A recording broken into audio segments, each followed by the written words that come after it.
une vie passée à faire rire.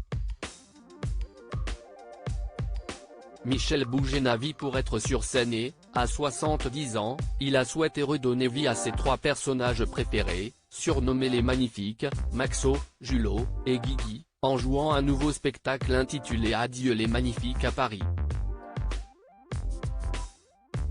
Le journal Le Parisien a rencontré le comédien chez lui, à l'occasion de ce retour en scène, et si est son âge qui est revenu le plus dans la conversation, et la mélancolie qui va avec.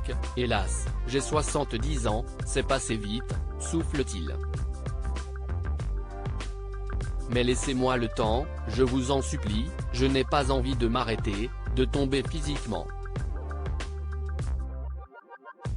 Conscient du temps qui passe, Michel Bougena est ravi de pouvoir proposer à nouveau sur scène ses personnages phares des années 90, tant qu'il peut les jouer avec dynamisme. C'est la dernière fois, dans 20 ans j'aurai 90 ans. Vous croyez que je vais jouer sur scène? Le match de trop, il faut pas le faire, confie-t-il au Parisien. Difficile de croire que Michel Bougena pourrait mettre fin un jour à son amour de la comédie, même à un âge avancé. Il déborde encore de projets, dont une adaptation cinématographique de ces Magnifiques. Michel Bougena, grand mélancolique comme il le dit lui-même, Michel Bougena a vu sa vie passer très vite, et il se souvient très bien de son enfance.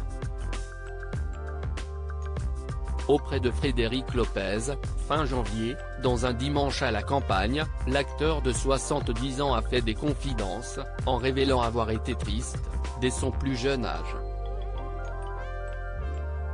Se considérant comme un puiné, avant-dernier bout de chou de ses parents, il a estimé avoir été celui qui n'a pas de place, qu'il se sentaille, toujours abandonné ou différent par rapport à ses 3 frères.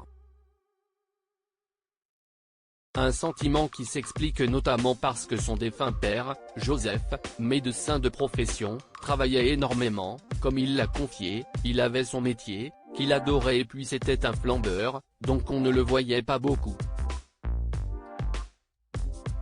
Questionné par le danseur François Allu, sur ce qui lui a donné la force de continuer sa carrière notamment, le comédien a déclaré, du tac au tac, l'envie que mon père me regarde. Crédit photo, Bruno Bébert.